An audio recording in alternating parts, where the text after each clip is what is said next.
In the bitter cold of a February afternoon in 1958, a tragedy unfolded on a snow-covered runway in Munich. 23 lives were lost that day. 8 of them were Manchester United players.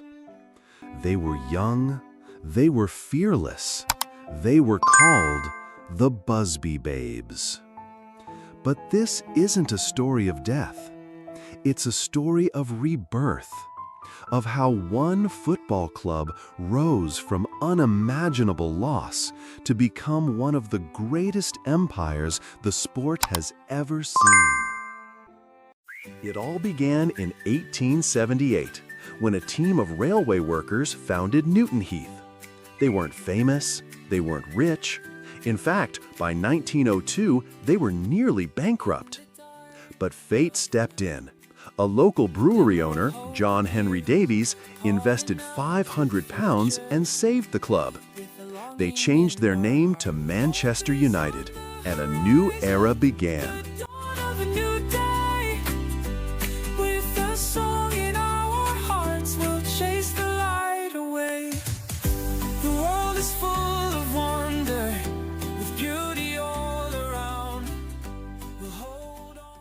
Then came Matt Busby, a man with a vision not just for football, but for the future. He didn't want superstars, he wanted to build them. Young talents, local boys, a team made of heart, not headlines. The Busby Babes, they played with a freedom, a fearlessness that captured England's heart. League titles in 1956 and 1957. Europe was next. But destiny had other plans. February 6th, 1958. The team's plane crashed in Munich, returning from a European Cup tie. Duncan Edwards, Roger Byrne, Tommy Taylor, gone. Matt Busby nearly died too. Twice he was read his last rites. But he survived, and so did the spirit of Manchester United. In the aftermath, assistant manager Jimmy Murphy pulled together a team of reserves, youth players, and raw courage. They reached the FA Cup final just 13 days later. They didn't win the cup, but they won the world's respect. 10 years later, with George Best, Bobby Charlton, and Dennis Law, survivors and successors, United did the unthinkable. They won the European Cup, the first English team to ever do so, from ashes to immortality.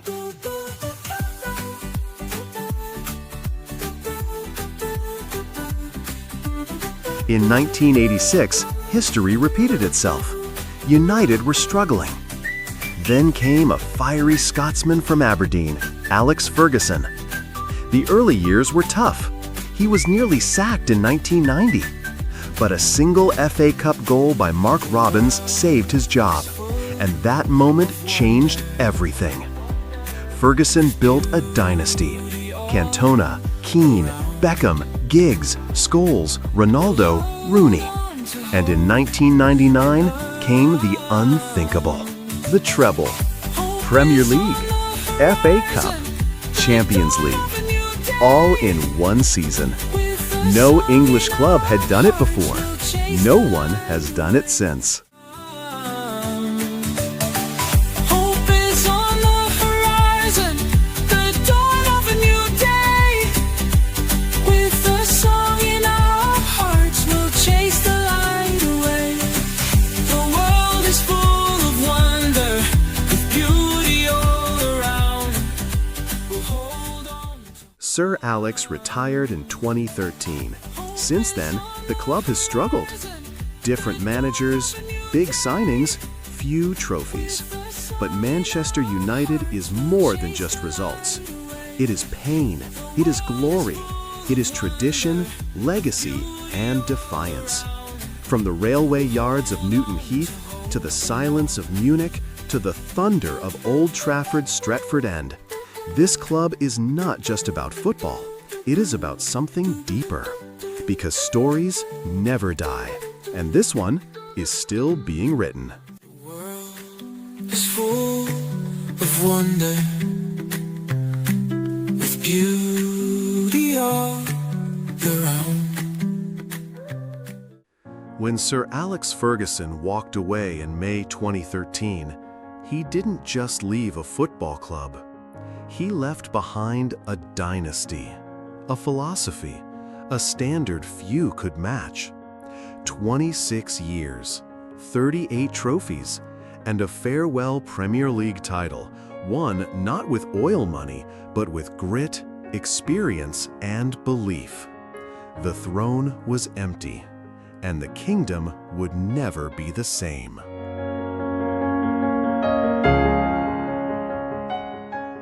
First came David Moyes, the chosen one, handpicked by Sir Alex himself. But expectations were heavy. The squad aging, the football uninspired. Just 10 months later, Moyes was gone. United finished 7th, their worst Premier League result ever. No Champions League, no identity, no answers.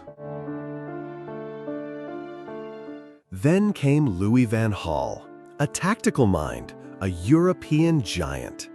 He brought structure and silverware, the FA Cup in 2016. But the football was sterile. The fans were restless. He was sacked just 2 days after lifting the trophy. Next came José Mourinho, a born winner, a man with titles from London, Milan, Madrid. He brought Zlatan, Pogba, and a fire the club had lost.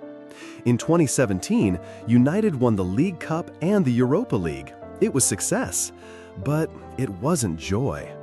By 2018, the spark was gone. So was José.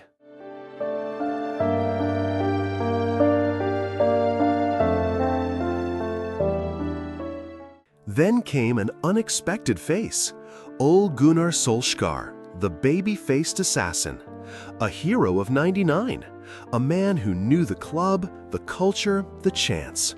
He brought hope, he brought smiles, he brought that magical comeback in Paris. 3-1 against PSG. The world believed again. But belief isn't enough. There were no trophies, no end product. After 3 seasons of almosts, Ole was gone too.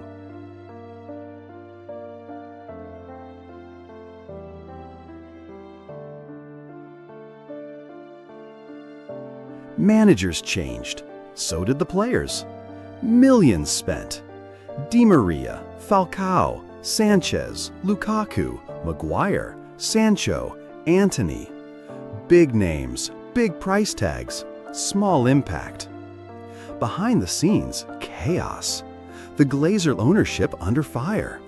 Ed Woodward, the executive face of failure, resigned. Old Trafford crumbled, literally and metaphorically. Once a fortress, now a shadow. Then came Erik Ten Hag.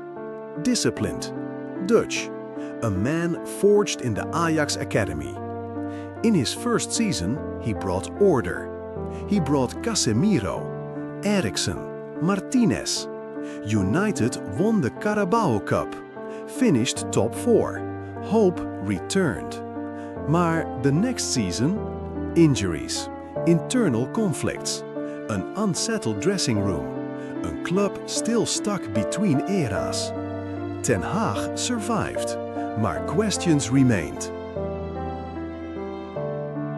Through all the chaos, one thing remained constant. The fans. Rain or shine, home or away. Chants of glory, glory, Man United never stopped. Because this isn't just about football, it's about tradition, about fathers and sons, mothers and memories, legends and losses.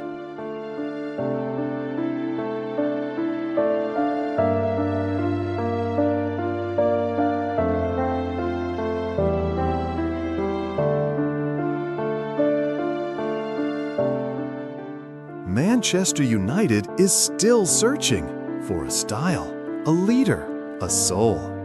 But in the hearts of millions, the story continues. And maybe, just maybe, the next great chapter is only a kick away.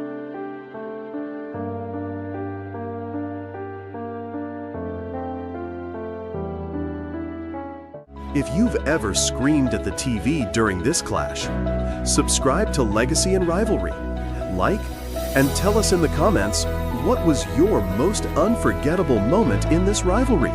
Thank you.